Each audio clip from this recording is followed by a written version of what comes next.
a mother accused of shooting her 4 children and killing 2 of them. 31-year-old Oninda Romelus is facing murder charges after Brazoria County Sheriff's deputies say they found her and 4 kids shot at a gas station in Angleton. October 4th, 2025. 4:45 a.m. A gas station just outside Angleton, Texas sits quiet under the pre-dawn sky. The kind of quiet that makes your skin crawl. A car idles near the pumps, engine running, doors wide open, and inside that vehicle, 4 children lie bleeding from gunshot wounds. 2 of them are already dead. Have you ever felt so lost that reality itself began to slip away? Have you watched someone you love change so completely that you no longer recognize them? Have you ignored the warning signs because you hoped, prayed things would get better on their own? This is the story of Oninda Romelus, a 31-year-old mother, 4 children, and one October morning that turned a gas station into a crime scene that would shake an entire community to its core. What could drive a mother to this point? That's the question that will haunt you long after this story ends. And I promise you, the answer is far more complex than you think. Deputies from the Brazoria County Sheriff's Office arrived at the gas station within minutes of receiving the call. What they found defied comprehension. The car sat there, exposed to the elements, doors hanging open like broken wings. Inside, 4 small bodies. 4 children who should have been home, asleep, dreaming of Saturday morning cartoons and pancakes. Instead, they were fighting for their lives. The oldest, 13-year-old Okareo Covington was slumped in the front passenger seat. A single gunshot wound to the head, gone before anyone could reach him. In the back, 3-year-old Amura Chappelle lay motionless. Her tiny frame couldn't withstand what had been done to her. She died at the scene, but 2 children were still breathing, an 8-year-old boy, a 9-year-old girl, both critically injured, both clinging to life by a thread. Air ambulances were called immediately. Houston hospitals prepared trauma teams. Every second mattered. Every heartbeat was a miracle. And standing near the car, calm as death itself, was their mother. Oninda Romelus didn't run. She didn't scream. She didn't collapse in grief. She simply stood there, watching deputies swarm the scene, as if she were observing something happening to someone else entirely. When officers approached her, she offered no resistance, no explanation, just empty eyes staring past them into nothing. Surveillance footage from the gas station would later reveal something investigators found deeply troubling. Before deputies arrived, Romelus had stopped at the pump. She made a phone call. Then she waited. Just stood there beside her car, surrounded by her dying children, and waited for someone to come. But here's what makes this case even more disturbing. The shooting didn't happen at that gas station. It happened somewhere else. Somewhere investigators are still trying to pinpoint, which means Romelus drove an unknown distance with 4 gunshot children in her vehicle before stopping to call for help. Why that gas station? Why that moment? Why call at all if you've already committed the unthinkable? These are the questions that keep investigators up at night. If this story grips you, if you need to know what happens next, hit that like button right now. Because what I'm about to reveal will force you to confront something most people never want to admit, that the human mind, under the right circumstances, can shatter in ways we barely understand. And here's something else you need to hear. Stay with me until the very end, because before this story closes, I'm going to share 2 powerful, potentially life-saving strategies for anyone trapped in domestic violence, relationship abuse, or spiraling mental health crisis. These aren't just tips. They're lifelines, and they could save someone you love. But first, we need to understand who Oninda Romelus really was, because the woman who stood at that gas station wasn't born a killer. She was once a daughter, a sister, a mother trying to raise 4 children in a world that was slowly crushing her. So who was she, and what broke her beyond repair? That's where this story truly begins. Welcome to True Crime Footprint, where we unveil the darkest mysteries and the most terrifying true crime tales. Kindly hit that like button, subscribe to this channel, and turn on the notification bell so you never miss any of our new stories. Your support keeps these stories alive. Oninda Romelus, 31 years old, permanent resident of Montgomery County, but her life had recently landed her in Porter, Texas, a small, tight-knit community where neighbors wave from porches and everyone knows everyone else's business.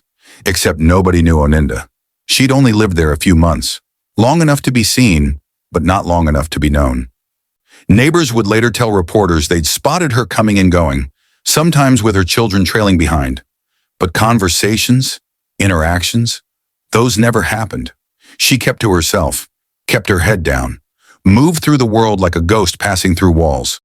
One neighbor recalled seeing her once at the mailbox. "I said hello," the neighbor explained. She just nodded and walked away. I figured she was shy, maybe overwhelmed. You don't push people who don't want to be pushed. But was it shyness? Or was it something far more serious already taking root? Oninda had 4 children, 4 different personalities, 4 different futures that should have stretched out before them like open roads. Okareo Covington was 13, on the edge of adolescence, that awkward space between childhood and becoming whoever he was meant to be. He had his whole life waiting: high school, first love, college, career, grandchildren someday, all of it stolen in an instant. And Maura Chappelle was only 3 years old, still learning to form full sentences, still discovering the world through wide, curious eyes. She should have been starting preschool, making friends, learning to tie her shoes. Instead, she became a statistic. Then there were the 2 survivors, an 8-year-old boy and a 9-year-old girl whose names have been withheld to protect their privacy. 2 children who witnessed something no child should ever see.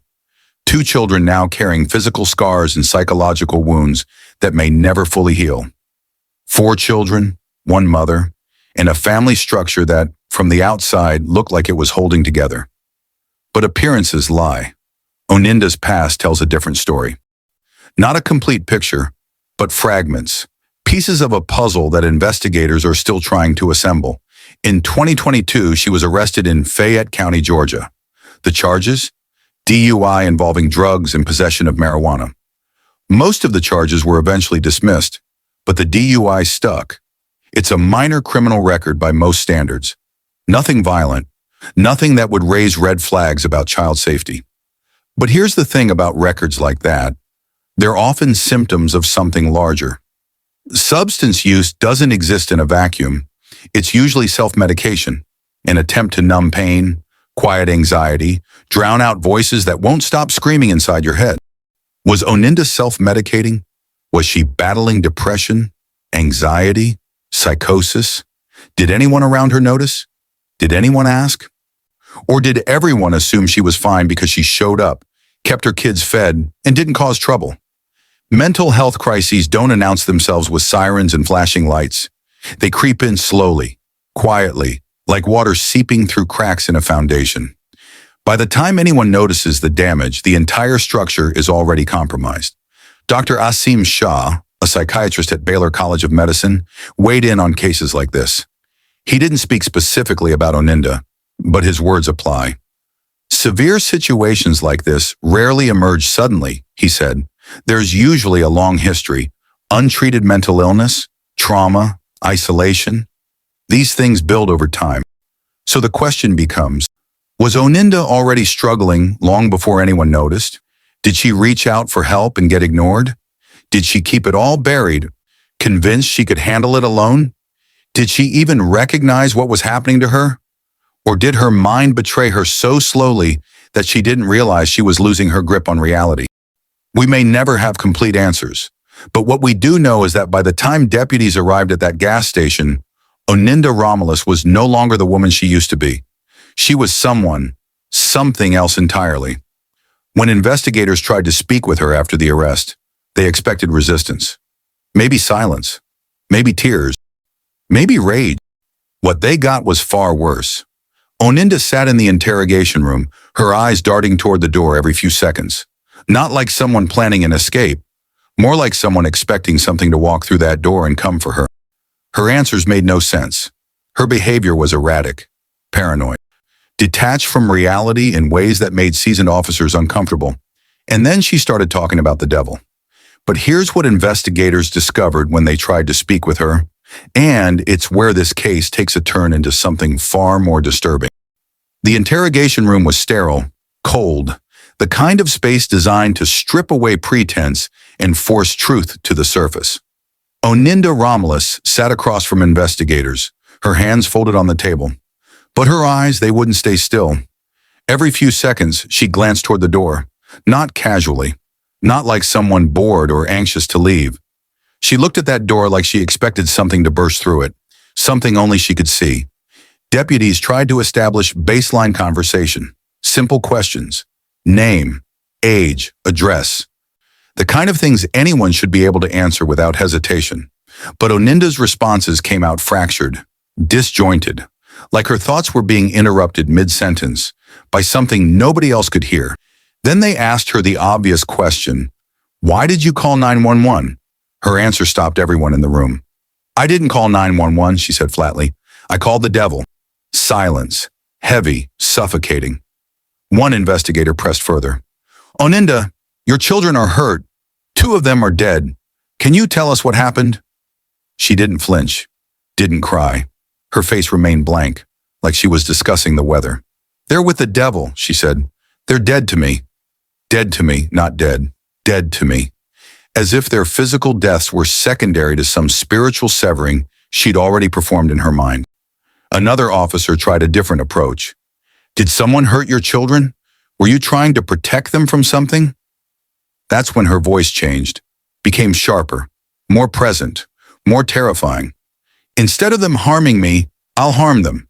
Kill them all." Kill them all. Past tense, future tense, present reality. It was impossible to tell. Her sense of time seemed as broken as her perception of reality. Psychologists who later reviewed the interrogation footage noted several red flags: paranoia, dissociation, delusional thinking. These aren't just personality quirks or bad moods. They're symptoms of severe mental health collapse. Dr. Asim Shah's earlier statement echoes here. Severe situations like this don't just appear overnight. They're the culmination of untreated illness, compounding stressors, and a system that fails to intervene until it's too late. But here's the part that should terrify all of us. How many people right now are walking that same path? How many are one bad day, one missed medication, one ignored cry for help away from catastrophe? If someone you know is showing signs of paranoia, withdrawal, or making statements that don't make sense, don't wait. Don't tell yourself it's just stress. Don't assume they'll snap out of it. Reach out. Call a crisis hotline. Contact a mental health professional. Tell someone who can intervene. Isolation fuels tragedy. Silence enables it. The moment you think, "Should I say something?" is the moment you absolutely should. Because in Oninda's case, if someone had recognized the signs earlier, if someone had pushed past her walls and demanded she get help, 4 children might still have a future. But there's another layer to this story, one that makes it even harder to process. After Oninda's arrest, family members began speaking out. Her father, extended relatives, people who knew her before she became the woman sitting in that interrogation room talking about the devil. And then her father, the grandfather of those 4 children, gave an interview that shattered whatever remaining composure the public had left. She had a beautiful smile like her dad. What was your reaction when you heard about her death? I started crying immediately. That's my grandbaby. I didn't see anything wrong with her personality. She seemed like a beautiful person. She always smiled. He spoke about Ocorreo, about Amora, about the 2 survivors still fighting to recover in a Houston hospital. He talked about their smiles, their laughter, the way Ocorreo used to call him on weekends just to talk, the way Amora would giggle uncontrollably when he made funny faces. He wept openly on camera, not just for the children he'd lost, but for the daughter he'd lost long before that gas station ever became a crime scene. "I don't know what happened to her," he said through tears. "That's not the girl I raised. Something broke inside her, and I didn't see it until it was too late." His words hit like a freight train, because they exposed the question everyone was too afraid to ask. If her own father didn't see it coming, how could anyone else? But then he said something that broke the internet, something that raised a question nobody saw coming, something that forced investigators to reconsider everything they thought they knew about this case. Let's talk about the children, not as statistics, not as victims in a case file, but as human beings who had names, personalities, dreams that will never be realized. Okareo Covington was 13 years old. He sat in the front passenger seat that morning, the spot usually reserved for someone trusted, someone close. A gunshot wound to the head ended his life before paramedics ever arrived. 13, that age where you're no longer a child but not quite an adult, where you're figuring out who you are, what you believe, what kind of person you want to become. Okareo never got that chance. His grandfather described him as thoughtful, curious, the kind of kid who asked big questions about life and actually listened to the answers. He was found slumped forward as if sleep had simply taken him. But it wasn't sleep. It was violence delivered by the one person who should have protected him above all others. In the back seat, 3-year-old Amora Chappelle lay still. So small, so impossibly young. At 3, your biggest concerns should be whether you get the blue cup or the red cup at dinner, whether your favorite stuffed animal is within reach at bedtime, whether someone will read you one more story before lights out. Amora's life ended before she ever understood what life really was. She died at the scene. No chance for intervention. No miracle Juyuan. Just gone. Her grandfather broke down completely when speaking about her. She had this laugh, he said, voice cracking. This little giggle that made everyone around her smile. She could light up a room just by walking into it. Could. Past tense. Because now she's a memory, a photograph. A name carved into a headstone far too soon. But 2 children survived, an 8-year-old boy, a 9-year-old girl. Both suffered gunshot wounds. Both were airlifted to a Houston hospital where trauma surgeons worked frantically to stabilize them. And they succeeded. Physically, these children survived. But survival isn't the same as being okay. These 2 kids watched their siblings die. They felt bullets tear through their own bodies. They heard their mother, the person who gave them life, take that life away. How do you recover from that? How do you ever feel safe again? Therapists specializing in childhood trauma say recovery is possible, but it takes years, decades even. These children will carry scars both visible and invisible for the rest of their lives. They'll flinch at loud noises, struggle with trust, battle nightmares that drag them back to that car, that morning, that moment when everything shattered, and they'll grow up knowing their mother chose this. That's the part that never heals completely. Back in Atlanta, Georgia, the grandfather stood before news cameras, grief etched into every line of his face. He'd flown in as soon as he heard, rushed to Texas hoping somehow the reports were wrong, hoping it was a mistake. It wasn't. I keep asking myself what I missed, he said. What signs were there that I didn't see? Was she reaching out for help in ways I didn't recognize? He talked about Oninda as a young woman, before the arrests, before Porter, Texas, before everything fell apart. He described a daughter who loved her children fiercely, who wanted to give them everything she never had growing up. But something changed, he continued. She stopped calling as much, stopped bringing the kids around. When I'd ask if everything was okay, she'd say she was fine, just busy, just tired. And I believed her because I wanted to believe her. That's the gut punch reality of mental health collapse. The people suffering often hide it well. They smile, they function, they tell you everything's fine until the day it very clearly isn't. Neighbors in Porter, Texas echoed the same confusion. We never saw anything wrong, one woman said. She seemed like any other mom. A little quiet maybe, but nothing that would make you think this. Another neighbor added, if I'd known she was struggling, I would have done something. Brought over a meal, offered to watch the kids, something, anything. But how could they know? Oninda didn't ask for help, didn't show visible signs of crisis. She isolated herself, kept her pain private, and by the time it exploded into violence, there was no stopping it. This is the invisible nature of mental health collapse. It doesn't wear a sign. It doesn't announce itself. It hides behind closed doors and polite conversations, and I'm fine responses that are anything but fine. And here's something crucial you need to hear. If you're in a relationship where you feel unsafe, if someone's behavior is becoming unpredictable, if their words stop making sense, if you sense danger even when you can't name it, document everything. Write it down. Screenshot messages, record dates and incidents. Tell someone you trust, a friend, a family member, a counselor. Don't assume it'll get better on its own. Don't wait until you're in immediate danger to act.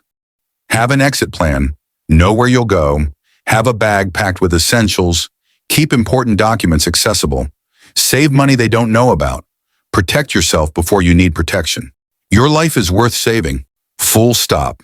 No matter how much you love someone, no matter how much history you share, you cannot fix another person's mental health crisis by staying and hoping. You can only become collateral damage. If Oninda's children had been older, if they'd had the awareness and resources to recognize danger, maybe they could have escaped. But they were kids, dependent, trapped by circumstance and biology. You're not. If you're reading this and something in your gut is screaming that you're not safe, listen to that voice. Act on it before it's too late. As investigators dug deeper into Oninda's background, they started piecing together a timeline, not just of that morning, but of the months and years leading up to it.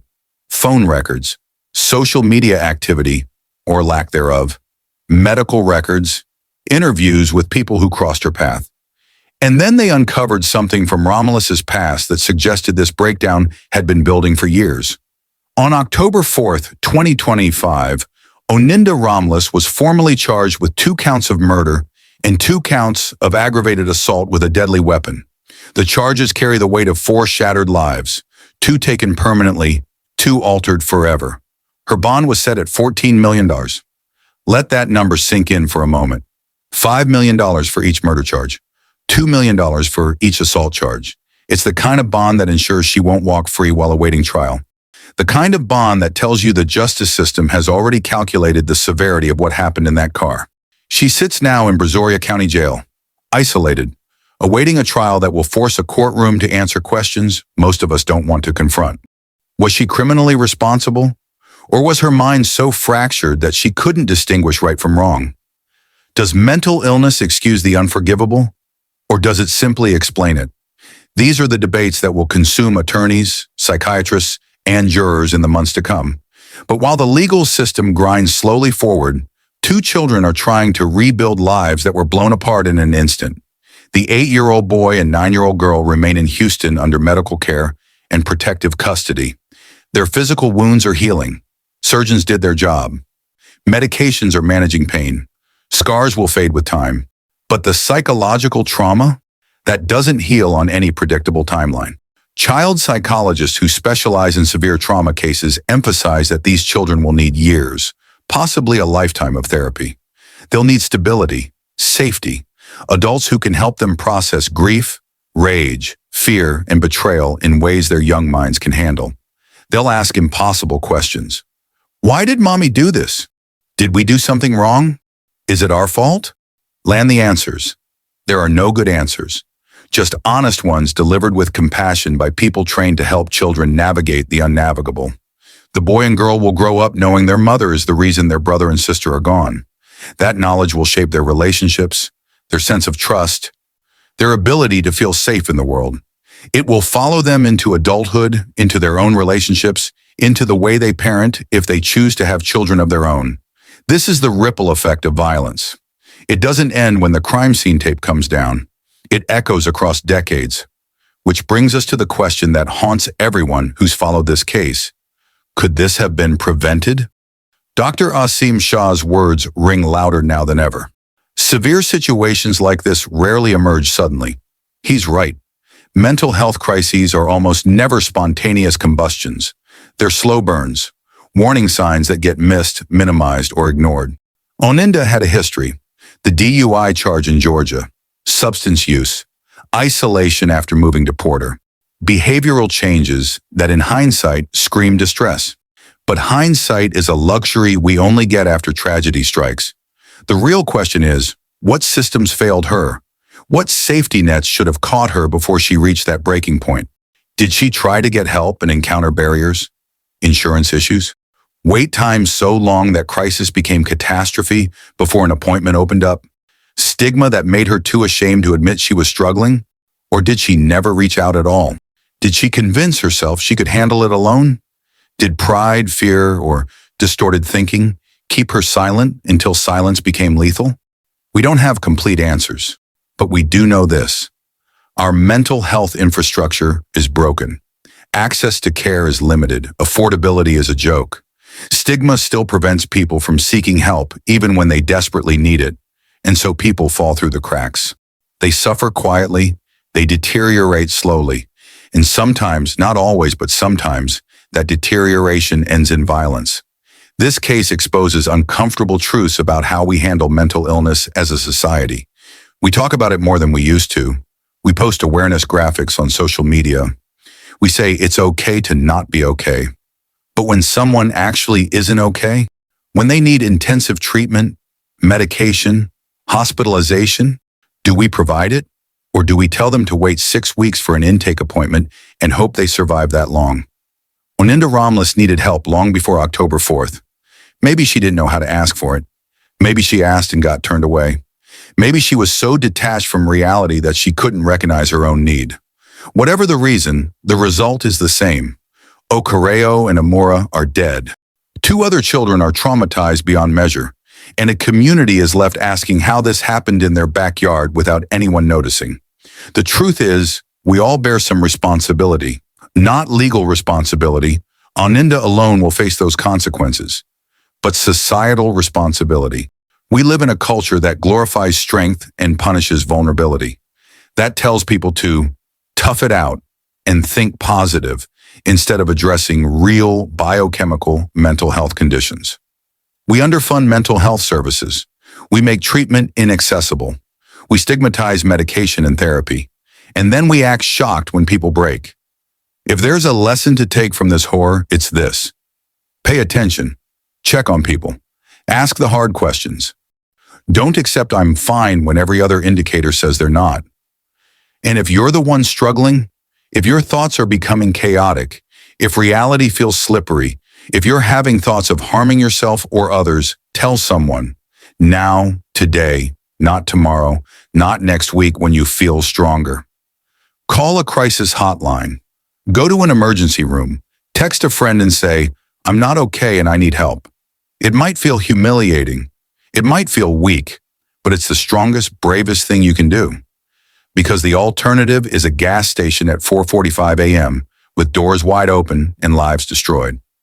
If this story moved you, share it. Not for views or algorithm points, but because someone in your circle might need to hear it. Someone might be silently drowning and too proud or too scared to say so. Comment below with your thoughts. Tell me what this case made you feel. Tell me if you've witnessed mental health collapse in someone you love. Tell me how we do better. Subscribe so you never miss a story that matters. Because true crime isn't entertainment, it's education. It's a mirror held up to society's failures. And if we're going to prevent the next tragedy, we have to learn from this one. And remember, mental health is not a joke. It's not weakness. It's not something you can just snap out of. If you or someone you know is struggling, reach out. National crisis hotlines are available 24/7.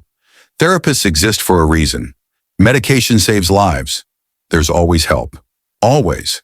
You just have to be willing to reach for it. Okareo Covington should be in 8th grade right now, complaining about homework, texting friends, planning what he wants to be when he grows up. Amora Chappelle should be learning her ABCs, finger painting, asking why about everything the way 3-year-olds do. Instead, they're memories, names on a headstone, faces in photographs that will never age. The human mind is fragile, more fragile than we like to admit. It can be brilliant and creative and capable of extraordinary things, but it can also fracture, splinter, turn against itself in ways that destroy everything around it. Oninda Romelus's mind broke, and 4 children paid the price. That's the tragedy. That's the lesson. That's the burden we all carry moving forward. Because the next crisis is happening right now, somewhere, to someone. And whether it ends in healing or horror depends on whether we're paying attention. Thank you for watching, for your attention, and for joining us on this journey of reflection. Stay informed, stay vigilant, and above all, stay safe. See you on our next video.